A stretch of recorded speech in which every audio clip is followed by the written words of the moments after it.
எல்லாருக்கும் வணக்கம். ஆக்சுவலாக வந்து நான் இங்கே வந்ததுக்கப்புறம் தான் இந்த படத்துக்கு கிரியேட்டிவ் ப்ரொடியூசர்னு என் பேர் இருக்கிறது எனக்கு தெரியும். நான் இந்த படத்தில் இன்வால்வ்டு கிரியேட்டிவான்னு எனக்கு தெரியும். கிரியேட்டிவ் ப்ரொடியூசர்ன்ற டைட்டிலோட இன்வால்வ்ன்றது இப்போ தான் தெரியும், எனக்கு இங்கே வந்து தான் தெரியும்.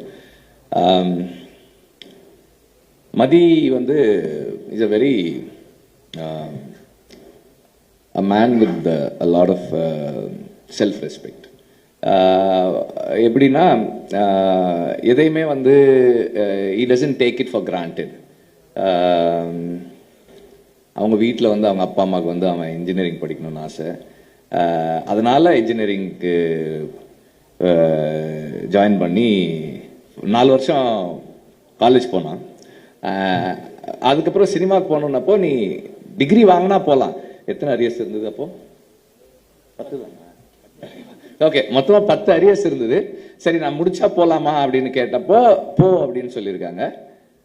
அந்த வித்தின் த 4th இயர் அந்த எல்லா அரியர்ஸும் கிளியர் பண்ணிட்டு இப்போ நான் சினிமாவுக்கு போகிறேன். ஓகே, சரி போ. He could have come and asked me to work with him. அப்போ என் கூட வேலை செய்கிறேன்னு சொல்லியிருந்துருக்கலாம் அவர். ஆனால் அப்படி சொல்லலை. ஒரு படம் வெளியே போய் வேலை செஞ்சுட்டு அதுக்கப்புறம் ஒரு நாள் வந்து ஆனால் ஒரு ஷார்ட் ஃபிலிம் எடுத்திருக்கேன், அதை பாருங்க அப்படின்னு சொல்லிட்டு, அதை நான் நல்லா எடுத்திருந்தேன்னு உங்களுக்கு ஃபீல் பண்ணால் என்ன நீங்கள் சேர்த்துக்குங்க அப்படின்னு சொல்லிட்டு கேட்டார். அந்த ஃபிலிம் வந்து அந்த ஷார்ட் ஃபிலிம் அது பொல்லாதவன் முடிச்சு அந்த போஸ்ட் ப்ரொடக்ஷன் டைம்னு நினைக்கிறேன். ஜிவி ஸ்டுடியோவில் தான் நானும் ஜிவியும் தான் பார்த்தோம். பார்த்துட்டு எனக்கு பிடிச்சிருந்தது, நல்லா இருந்தது. அதில் ஆண்ட்ரூ நடிச்சிருந்தார். ஆண்ட்ரூ நான்லாம் ஒன்றா ஒர்க் பண்ணியிருக்கோம், அவர் நடிச்சிருந்தார். பிடிச்சிருந்தது. அப்போ நான் சொன்னேன், சரி எனக்கு பிடிச்சிருக்குப்பா, நீ வந்து ஒர்க் பண்ணு அப்படின்னா. அதுக்கப்புறம் he work with me in Aadukalam. ஆடுகளமில் வந்து எப்படி விக்ரம் சுகுமாரன் வந்து ஸ்கிரிப்ட், டயலாக், ஷூட்டு அண்ட் டப்பிங்கில் ஒர்க் பண்ணாரோ அது மாதிரி வந்து மதி வந்து எடிட்டிங் அண்ட் போஸ்ட் ப்ரொடக்ஷன். இவங்க கான்ட்ரிபியூஷன் இல்லைன்னா அந்த படம் வாட் இட் இஸ் டுடேன்றது அது அவங்களோட கான்ட்ரிபியூஷனால தான் அது இன்னைக்கு என்னவா அது வந்து சேர்ந்ததோ அது வந்து சேர்ந்தது. அந்த அளவுக்கு டெடிக்கேட்டடாக ஒர்க் பண்ணக்கூடிய ஒரு பர்சன். அப்புறம் அதுக்கப்புறம் வந்து செல்ஃபி ஹேப்பன்ட் ஃபார் ஹிம். செல்ஃபியில் நிறைய சேலஞ்சஸ் அதெல்லாம் முடிச்சு and through out the journey என்னன்னா எப்போவுமே வந்து ஒர்க் பண்ணுறதுக்கும் ஒரு டீம் பர்சனாக இருந்து டீமுக்குள்ள கான்ட்ரிபியூட் பண்ணுறதுக்கும் வந்து எப்போவுமே தயங்காத ஒரு பர்சன். அண்ட் எல்லா படமுமே வந்து அந்த நான் பண்ணுற எல்லா படத்துலையுமே வந்து எங்களுக்கு வந்து ஃபைனல்னு வரும்போது வந்து அது வந்து அந்த கடைசி நேரத்தில் போட்டு எல்லாரையும் கூப்பிட்டு போட்டு காமிச்சு டிஸ்கஸ் பண்ணி இது என்ன ஒர்க் ஆகுதா ஒர்க் ஆகலையா அது பெரிய டிஸ்கஷன் நடக்கும்.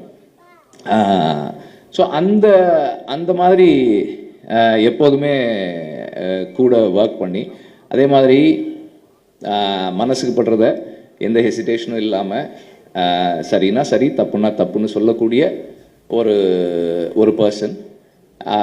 ஸோ அப்படி விடுதலையில் வந்து he was with me. And அந்த விடுதலை ஃபர்ஸ்ட் பார்ட்டில் அந்த ட்ரெயின் சீக்வன்ஸ் ஷூட் பண்ணும்போது he was working for that shoot. அதுக்கப்புறமா போஸ்ட் ப்ரொடக்ஷன்லேயும் இருந்தார். ஸோ அந்த நேரத்தில் எல்ரேட் சாருக்கு வந்து மதியோட இன்ட்ரொடக்ஷன், மதி ஒர்க் பண்ணுறதெல்லாம் பார்க்குறாரு. மணியும் எல்ரேட் சாரும் வந்து தே ஆர் வெரி இம்ப்ரெஸ்ட். அவருடைய கான்ட்ரிபியூஷன் அண்ட் இப்போ எல்லாரும் சொன்னாங்களே ரொம்ப பேச மாட்டான்னு. அதெல்லாம் நல்லா தான் பேசுவாங்க. ஸோ அப்படி அது இதுதான் என்ன பேசணுமோ எப்போ பேசணுமோ அதெல்லாம் கரெக்டாக பேசுவான், அதெல்லாம் ஒன்றும் இல்லை.